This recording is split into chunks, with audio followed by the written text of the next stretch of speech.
Christmas is the season of joy, of gift giving, and of families united. Suli na ta maglangan. Mamutos na ta ug hatagan ang tanan. Sa unang pagputos, muto ragad. Salamat Mayhon David sa good performance ug pag-amping sako sa pila ka years nato na pag-uban. And now, you are in the next good hands.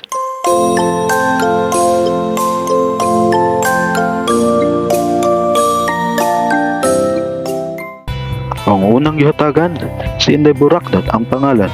Akong pagumangkon, /anakon. Happy ko na happy ka, na mudawat ug musuot sa akong regalo.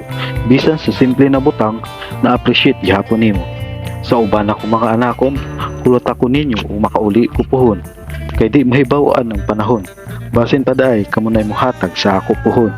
Bisan ning anira nga pasalamat, ukin ako. Siyempre, di na to ang kalimtan, ang number 1 sa atong kasing-kasing, ang atong ginikanan. Pasensya hiya sa ninyo na mauray akong nakayanan. Base sa sunod ng mga panahon, mahalo na na-enjong maabrihan. Si tatay nang niuna pagkuha sa regalo ug niabri. Nakadawat siya og jacket ug t-shirt na akong gikalibugan og pamili. Ako nang gipaabrihan sa ija, kay excited na siya modawat. Kay kung na ako na t-shirt, ija isuot pagkahuman ni ligo. Pagkahuman ni tatay, di po na to kalimtan ang gwapa natong inahan. Gikuha na po ni ija regalo na ija gadyan ang ganahan. Gikuha na po ni Makmak ija regalo ug sa pagsuot ijang gitistingan. Tana manibo na nasa isi sa inyong lawas.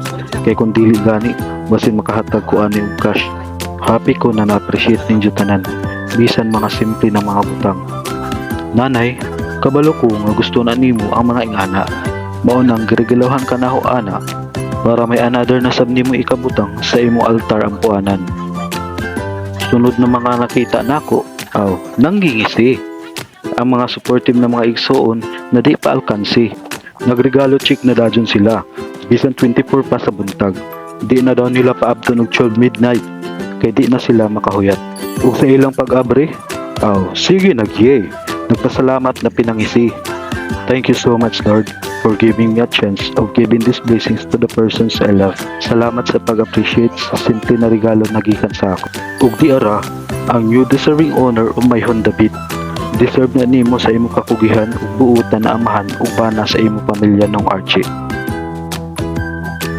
Ug di pa isa, di na ko magsaba unsay hong regalo para sa ijaha. Basta kay happy si Jaan nga time na nag-uban ming duha. Merry Christmas and Happy New Year sa inyong tanan from G and Mel. Thank you so much for watching.